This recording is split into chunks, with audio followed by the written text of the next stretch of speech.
अब मुझे ये समझ में आने लगा है कि किसी भी भारतीय नागरिक को चिकित्सा सुविधा की जरूरत नहीं है, चिकित्सकीय ज्ञान की जरूरत है। हेल्थ फैसिलिटीज नहीं चाहिए, नॉलेज चाहिए। नॉलेज की बहुत कमी, और इतनी कमी है कि पढ़े लिखे लोग उससे ज़्यादा पीड़ित हैं। छोटी छोटी बातें नहीं जानते। पानी को उबाल के पीना, ये इतनी छोटी सी बात है, लेकिन आज के समय की बीमारियों में सबसे इफेक्टिव है, खासकर 3 महीने की ये जो। तो आप उनको बता दो भैया पानी उबाल के पियो, उबाल के पानी पीने से क्या होता है वो समझा दो उनको, 10 मिनट में समझ में आ जाए। फिर उनसे कहो कि खाना खाते हो तो कुछ ये खाओ ये मत खाओ, क्योंकि दिनचर्या ऋतुचर्या जो आयुर्वेद की है ना, वो जरूर सीख लो। दिनचर्या और ऋतुचर्या जरूर सीखो, आयुर्वेद की बहुत आवश्यक है। और आपको मैं एक किताब का नाम बोल के जाता हूं, इसको पढ़ो। भगवत गीता जैसे पढ़ी जाती है, रामचरितमानस जैसे पढ़ी जाती है, उस किताब का नाम है अष्टांग हृदय। इसका एक दूसरा नाम भी है अष्टांग संग्रह, पुराना नाम अष्टांग हृदय। ये किताब का जो स्वस्थ व्रत है ना, वो ऐसे पढ़ो जैसे आप धार्मिक पुस्तक पढ़ते हो, और उसको बार बार पढ़ो तो याद हो जाएगा, कंठस्थ हो जाएगा। उसमें 2000 सूत्र हैं। ये सूत्र लोगों को बताना शुरू कर दो। छोटे छोटे सूत्र हैं, जैसे खाना खाने के बाद पानी मत पियो, स्वस्थ रहना है जिंदगी भर तो खाने के 1 घंटे के बाद पानी पियो। क्यों नहीं पिए वो आप सब जानते हो, सरल भाषा में उनको समझा दो। वात पित्त कफ तीनों संतुलित रहे। ठंडा पानी कभी मत पियो। मैंने दुनिया में ठंडे पानी पीने वालों को बहुत देखा है। यूरोप और अमेरिका के लोग चिल्ड वाटर पीते हैं, बर्फ का पानी फ्रिज में रख के पीते हैं। परिणाम जानते हैं क्या होता है? सवेरे जब टॉयलेट रूम में जाते हैं तो 1-1 घंटे बाहर ही नहीं आते। उनको पूछो भाई तुम क्या कर रहे थे 1 घंटे वहां? तो कहते हैं न्यूज़पेपर पढ़ रहे थे, मैगजीन पढ़ रहे थे। क्यों पढ़ रहे थे? स्टूल पास नहीं होता। क्यों नहीं होता? कॉन्स्टिपेशन है, जोर लगाना पड़ता है फिर भी नहीं होता। गाना भी गाते हैं मेरे सपनों की रानी कभी आएगी, फिर भी नहीं आती।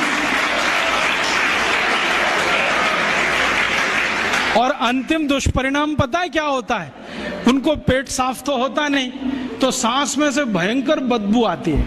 किसी अमेरिकन यूरोपियन के नजदीक बैठ जाओ, अगर वो लिस्ट्रीन स्प्रे करके नहीं आया तो 1 मिनट नहीं बैठ सकते। हर समय उनको माउथ फ्रेशनर स्प्रे करना पड़ता है, क्योंकि अंतड़ियां साफ नहीं है, कब्जियत है, मल भरा हुआ है, उसमें कचरा जमा है। फिर उनके पसीने में से भी बदबू आती है। क्यों? कब्जियत बहुत है।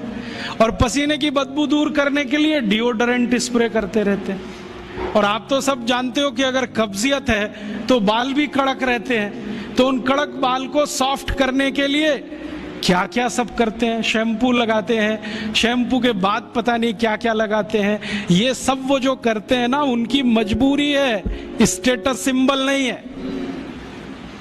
इसको अपने दिमाग से निकाल दो कि ये कोई स्टेटस सिंबल है। तो सरल भाषा में समझाओ, ठंडा पानी पीने से ये होता है, मत पियो, समझ जाएंगे। फिर उनको बोलो सवेरे उठो तो सबसे पहले पानी पियो। फिर उनसे बोलो खाना खाओ तो बैठ के खाओ, कभी भी खाना खाओ तो पूर्व दिशा में मुंह करके खाओ, सो तो पूर्व दिशा में।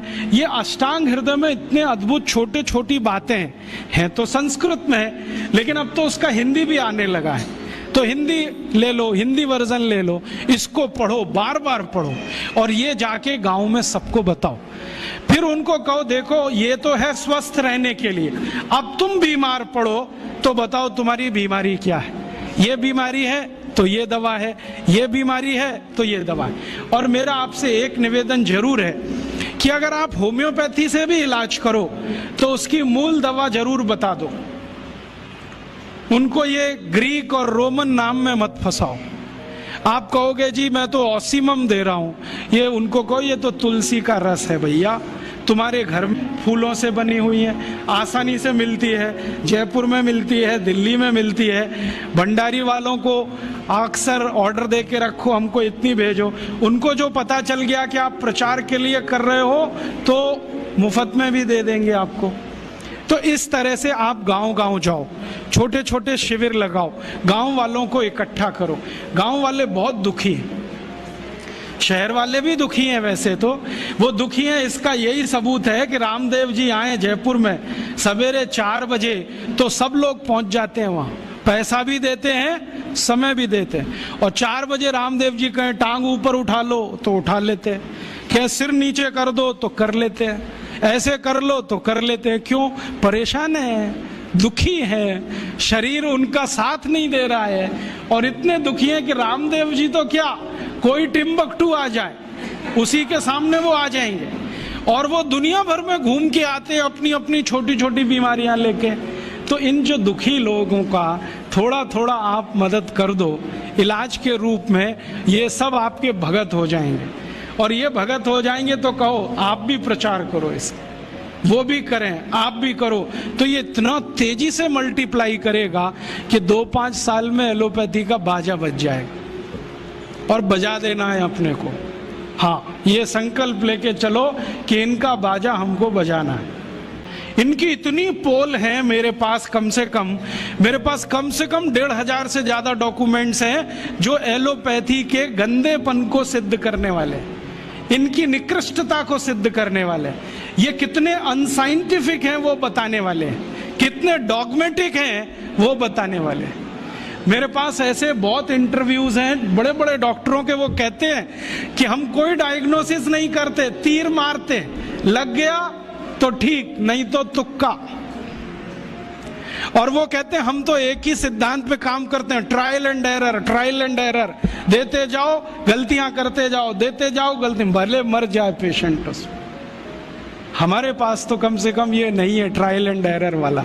हम तो जानते हैं कि तुलसी है तो उसके ये गुण हैं तो ये रिजल्ट आना ही चाहिए, मेथी है तो उसके ये गुण हैं तो ये रिजल्ट आना ही चाहिए।